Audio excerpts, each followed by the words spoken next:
بسم اللہ الرحمن الرحیم، الصلاۃ والسلام علیکہ یا سیدی یا رسول اللہ وعلی آلہ واصحابہ یا سیدی یا حبیب اللہ۔ گزشتہ سبق کے اندر ہم نے اسباب منع صرف کی دوسری قسم جو ہے وصف کے بارے میں تفصیل سے پڑھا۔ اس سے پہلے ہم عدل کے بارے میں بھی تفصیل سے پڑھ چکے ہیں۔ اس سبق کے اندر ہم اسباب منع صرف میں سے جو تیسرا سبب تانیث ہے اس کی تفصیل پڑھیں گے انشاءاللہ۔ مصنف نے فرمایا اما التانیث بالتاء فشرطه ان يكون علما كطلحة وكذلك المعنوي ثم المعنوي ان كان ثلاثيا ساكن الاوسط غير اعجمي يجوز صرفه وتركه لاجل الخفة ووجود السببين كهند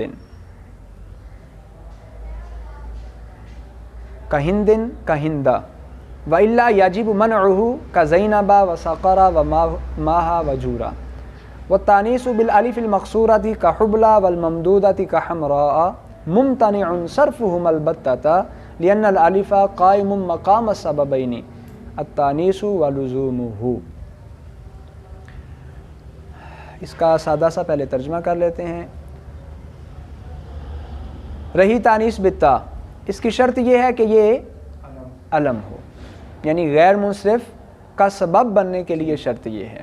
جہاں بھی شرط کا لفظ آئے گا اس کا یہی مطلب ہوگا کہ غیر منصرف کا سبب بننے کی شرط وہ کیا ہو؟ علم ہو، جیسے طلحہ۔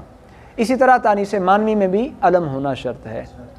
پھر تانیث مانوی اگر تین حرفی ہو، درمیان والا حرف ساکن ہو اور کلمہ اجمی نہ ہو تو اس میں دونوں اعراب جائز ہیں، دونوں صورتیں جائز ہیں، یعنی منصرف پڑھنا بھی اور غیر منصرف پڑھنا بھی۔ لِأَجْلِ الْخِفَّةِ، منصرف پڑھنا کیوں جائز ہے؟ کیونکہ اس میں خفت آ جاتی ہے، ہلکا پن آ جاتا ہے۔ اور غیر منصرف پڑھنا کیوں جائز ہے؟ کیونکہ اس میں دو سبب موجود ہوتے ہیں اور ان دو سببوں کی وجہ سے کیا پڑھ سکتے ہیں؟ اسے غیر منصرف پڑھ سکتے ہیں۔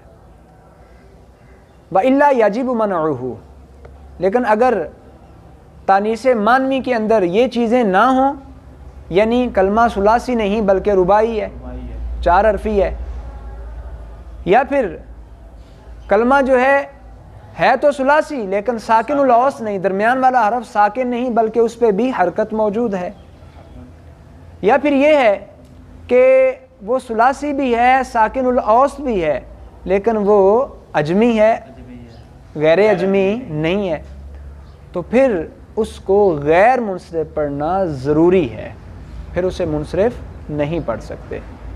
رباعی کی مثال زینب، متحرک الاوسط کی مثال سقر، اور اجمی کی مثال ماہ اور جور۔ اچھا جی، تانیث لفظی تانیث مانوی کے علاوہ تانیث کی اور بھی دو قسمیں ہیں، تانیث بالالف مقصورہ اور تانیث بالالف ممدودہ۔ تانیث بالالف مقصورہ جس میں الف مقصورہ ہو اور ممدودہ جس میں الف ممدودہ ہو۔ مقصورہ کی مثال جیسے حبلہ اور ممدودہ کی مثال جیسے حمراء۔ ان کے بارے میں فرمایا ممتنع صرفہم البتہ، یہ یقینی طور پر غیر منصرف ہی ہوں گی، ان کو کبھی بھی منصرف نہیں پڑھیں گے۔ وجہ لأن الالف قائم مقام السببین، کیونکہ ان کے اندر جو الف مقصورہ یا ممدودہ ہوتا ہے یہ دو سببوں کے قائم مقام ہوتا ہے، ایک سبب تانیث اور دوسرا لزوم تانیث ہے۔ تو اس عبارت کے اندر ہم نے ٹوٹل تانیث کی چار اقسام پڑھی۔ تانیث بالتاء، تانیث مانوی،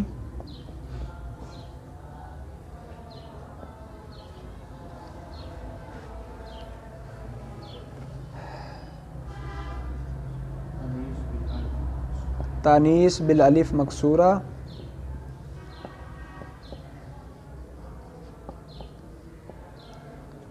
تانیث بالالف الممدودہ۔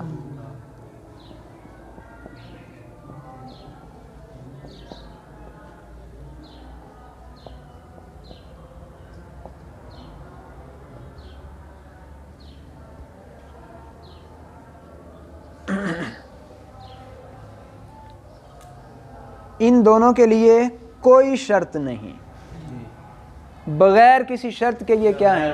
غیر منصرف ہیں، کسی قسم کی کوئی شرط نہیں ہے۔ اور پھر ایک اور بات، تانیث بالالف مکسورہ ہو یا بالالف ممدودہ، ان کو دوسرے اسباب میں سے کسی اور کی بھی حاجت نہیں ہے، یہ خود ہی دو سببوں کے قائم مقام ہے۔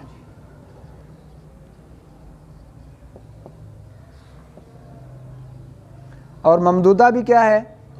دو سببوں کے قائم مقام ہے، دو سببوں کے قائم مقام ہے۔ دو سبب کون کون سے ہیں؟ پہلا سبب تو یہی کہ ان کے اندر کلمہ کے اندر تانیث کا الف موجود ہے، یہ الف جو ہے تانیث کا الف موجود ہونا یہ خود ایک سبب ہے، یعنی ان کا مؤنث ہونا۔ الف جب آ گیا تانیث کا یعنی یہ مؤنث ہوئے، تو مؤنث ہونا ہی کیا ہے؟ یہ اس کے علاوہ ایک سبب ہے، تانیث منع صرف کا ایک سبب ہے۔ اور دوسرا سبب کیا ہے؟ دوسرا سبب یہ ہے کہ یہ الف جو ہے کلمہ کو لازم ہے، کلمہ سے جدا نہیں ہوتا، اسے لازم ہونا، یعنی تانیث کے الف کا اس کلمہ کو لازم ہونا یہ دوسرا سبب ہے۔ موجود ہونا اور پھر لازم ہونا، جدا نہ ہونا، یہ دوسرا سبب ہے۔ اس لیے یہ دونوں جو ہیں دو سببوں کے قائم مقام، اور اس میں کسی شرط کی حاجت نہیں ہوتی، بغیر کسی شرط کے ہی یہ کیا ہیں؟ تانیث بالتا اور تانیث مانوی، ان کے لیے شرط ہے۔ تانیث بالتا کے لیے شرط کیا ہے؟ علم ہونا۔ علم ہوگا تو پھر کیا ہوگا؟ غیر منصرف۔ تو ایک سبب علمیت یعنی معرفہ ہونا مل جائے گا، اور دوسرا تانیث ہونا۔ مطلق تانیث وہ غیر منصرف کلمہ نہیں ہوگا، غیر منصرف کا سبب بھی نہیں ہوگا، جیسے دارباتن۔ اب دارباتن میں تانیث تو ہے لیکن چونکہ وہ علم نہیں ہے اس لیے غیر منصرف نہیں، اور وہاں تانیث غیر منصرف کا سبب بھی نہیں بن رہی کیونکہ شرط نہیں پائی جا رہی، مؤثر نہیں ہے۔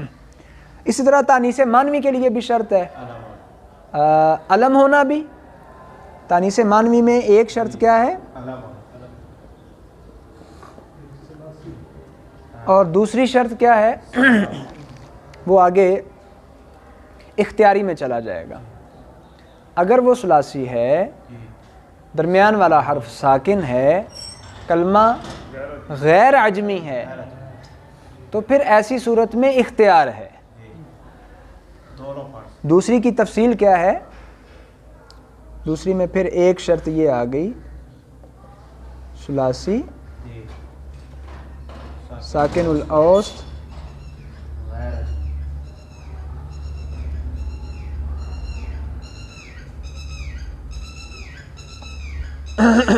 تو پھر کیا ہے؟ اگر یہ تینوں چیزیں موجود ہیں پھر کلمہ کو منصرف بھی پڑھ سکتے ہیں، غیر منصرف بھی پڑھ سکتے ہیں، منصرف بھی غیر منصرف بھی پڑھ سکتے ہیں۔